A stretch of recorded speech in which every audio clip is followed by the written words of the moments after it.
Welcome everyone to today's episode of Getting In a College Coach Conversation. I'm Sally Ganga. We have a great show today. For the second segment, I'll be talking with Kara Courtois, college coach veteran, about the pros and cons of applying early to college versus during regular decision. Following that, Elise Krantz, another college coach veteran, and I will be discussing how to research majors. By the way, if you are able to, do try and watch this on video. You'll be able to find the link on our blog page, blog.getintocollege.com, because Elise will be showing how to navigate through helpful websites to find that information. But first, again, if you're watching this on video, you'll be able to see Beth Feinberg-Keenan. She's one of College Coach's finance consultants, and she's going to be giving finance tips to college graduates. How you doing, Beth? I'm doing great, Sally. How are you today? I am good. Thank you so much for joining us. Always appreciated. And this is a field that I've been learning so much on this radio show, interviewing the finance people. So it's been really, really helpful. So what about, I think probably the first thing to do, and I admit that I didn't really do this when I graduated from college, is, how do you create a budget as someone coming right out of college? That's a great question, Sally. I think for those, recent college graduates, especially if you're, going to be starting your first job, is to get a hold of your paycheck. Figure out what your take-home pay is. I mean, if you've been told that your salary is X, it doesn't mean that that's what you're taking home. If you haven't, necessarily looked at your paycheck, they're taking things out for taxes. They're taking money out for Social Security. So you want to make sure that you know what your take-home pay is at the end of the day, at the end of the week, or how often you're getting paid. But then you also have to account for what are your expenses. Think about what your necessities are. If you're moving out on your own, you have rent, you have utilities. Maybe you might have some type of insurance that you're going to be paying. Food, as I say, you're likely to eat, but then you also have bills. If you have a car, you could have a car payment that you're still making. If you're a recent college graduate, you could have borrowed student loans. Mm-hmm. And we'll talk about that a little bit, but you can't forget about those student loan payments. They might not be on your doorstep today, but they're likely going to be on your doorstep in the future. And then I don't know about you, Sally, but I was gonna say, when I graduated college, hey, I want to still go out with my friends. Mm-hmm. And I wanted to make sure that I set aside some money for entertainment. Mm-hmm. So part of your budget should also have a line item for entertainment. Think about those things that you like to do. Do you like to go out to eat? Are you somebody who likes to go shopping? Or you like to go to concerts and travel? Travel is something that I enjoy. And I know I enjoyed it, as I say, when I was out of college. So you want to make sure that you're planning for those expenses. It might not be something that you're doing weekly, it might not be something that you're doing monthly, but you want to make sure that you're accounting for those expenses when they come up. Mm-hmm. And then also think about those things that won't be everyday expenses. I mean, God forbid you have some type of medical emergency and that you have a large medical bill. So setting mm-hmm. aside some money for medical bills, or if you have a car, mm-hmm. we all know that cars cost us money. So making sure you're prepared for that.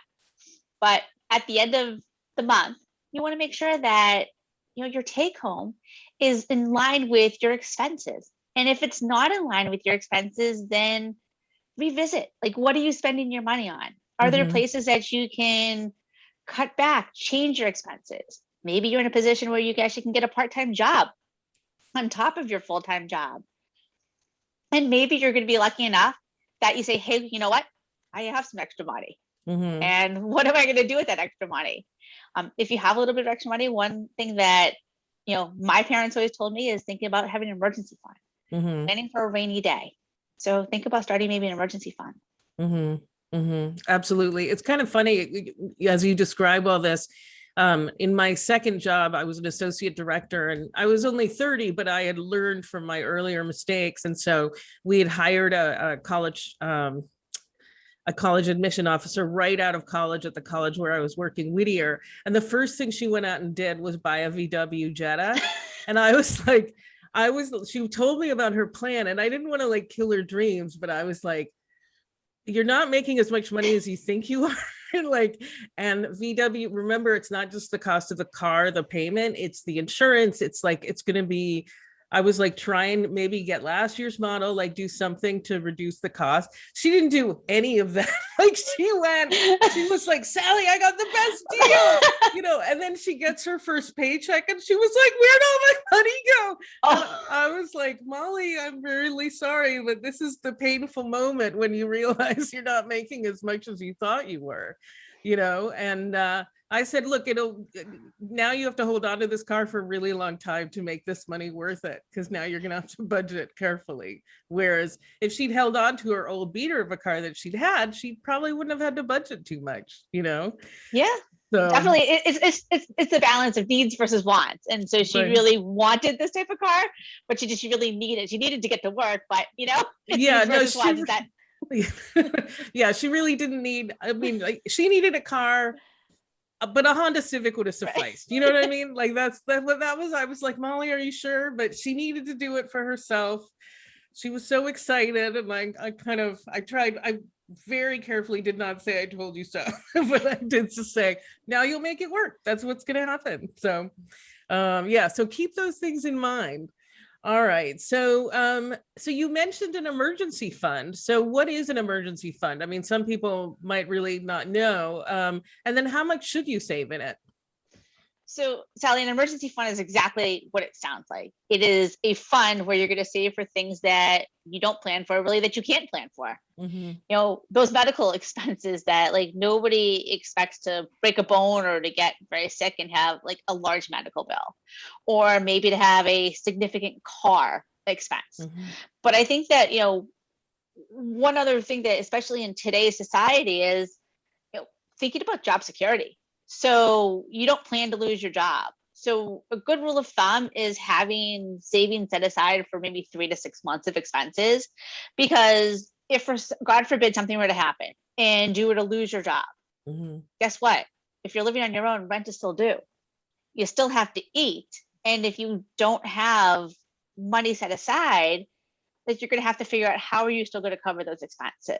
Mm-hmm. So you had asked about, how much to set aside. I think 3 to 6 months is a good rule of thumb. If you think of that and say, oh my gosh, my expenses are $2,000 a month or $3,000 a month or whatever they are, and you're like, how am I ever going to do that?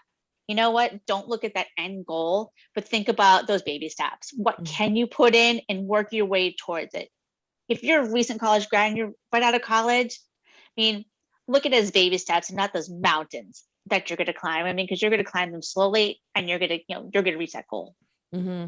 Yeah, I remember reading a statistic that a lot of Americans, a majority, unfortunately, or maybe it's not a majority, but a significant minority, couldn't afford a $400 emergency. So maybe your first goal is just to be able to save $500. So you could, like maybe that's $100 a month or $50 a month. So these kinds of things are more achievable. And so what are some priorities that college graduates should think about when they're saving money and paying down debt? And I actually think this is really important, because I have to say that for me, and again, this was me being young and foolish, just saving for an emergency fund didn't sound fun, but saving up for a trip to Europe, that I was motivated by, so anyway, like what, but maybe that's not one of the priorities you're thinking about, Beth. It really isn't. I was going to say one of the things that I had thought about, but I like how you're thinking. That might be somebody's emergency, but an emergency fund is definitely something that you want to save for. So that's probably one of your priorities. The other thing that I think about that nobody ever really explained to me when I graduated college is starting to save for retirement.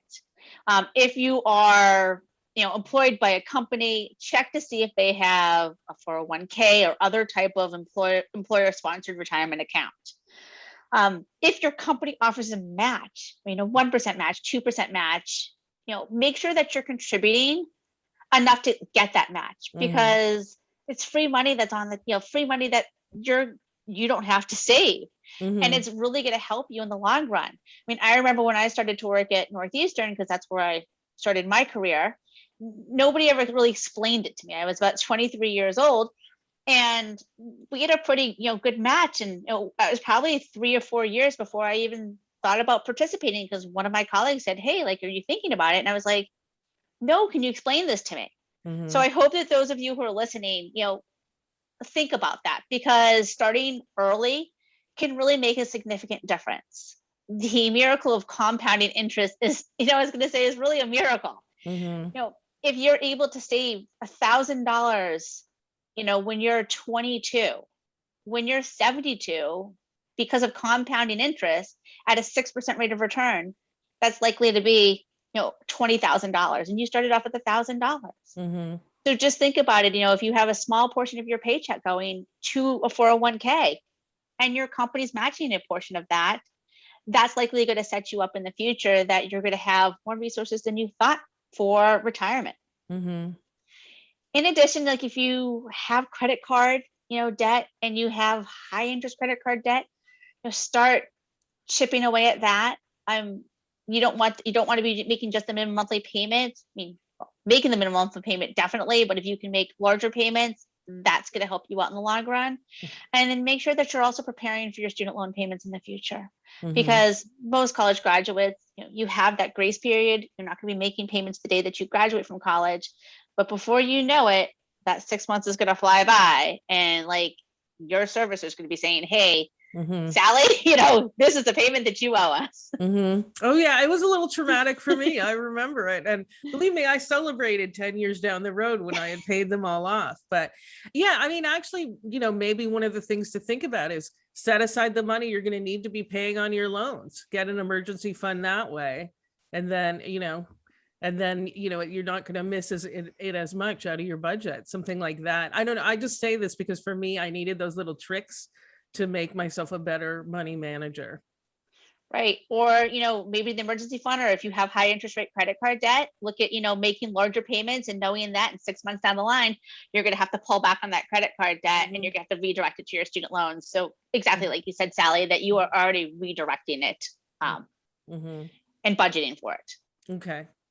All right. So while many recent college graduates are not currently making student loan payments, is there anything they can do now to prepare for their future payments, which really will be coming pretty soon, right? It looks like September, I think.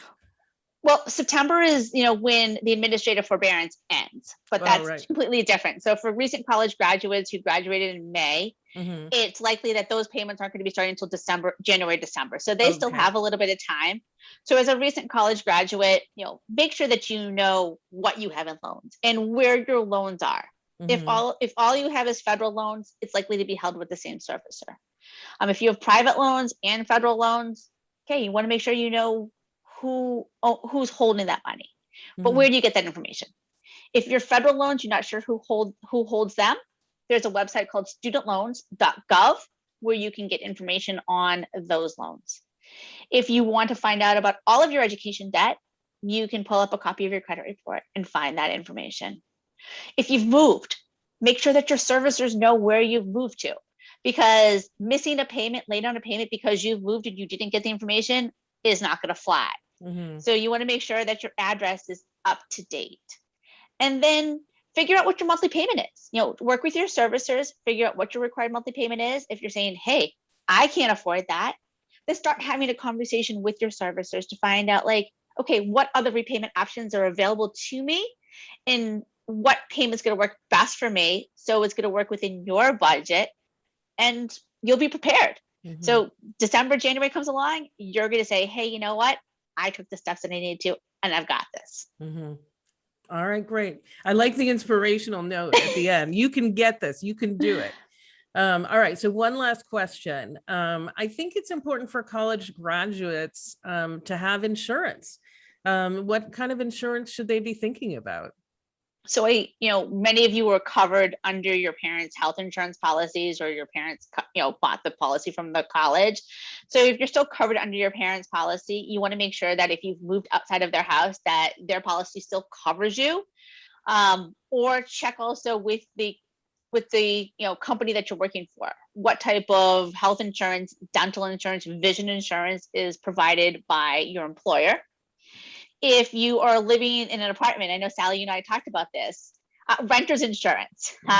you don't plan to be burglarized. Hopefully you're not going to encounter any type of smoke or fire damage or water damage, but renter's insurance can cover you, God forbid, some type of damage happens to your apartment. If you have a car, you need car insurance. Every single state requires you to have minimum liability. So it's important to make sure that you're covered with car insurance. And then also with your employer, think about disability insurance, and many also have life insurance. And the life insurance that's provided by your employer is usually enough for, let's say, like a young, healthy individual. But you don't necessarily need to look outside for other health insurance policies. All right. Well, I think that's great. Thank you so much, Beth. You're very welcome, Sally. Thank you. All right. So we're going to be taking a break, but we'll be right back with Kara Courtois.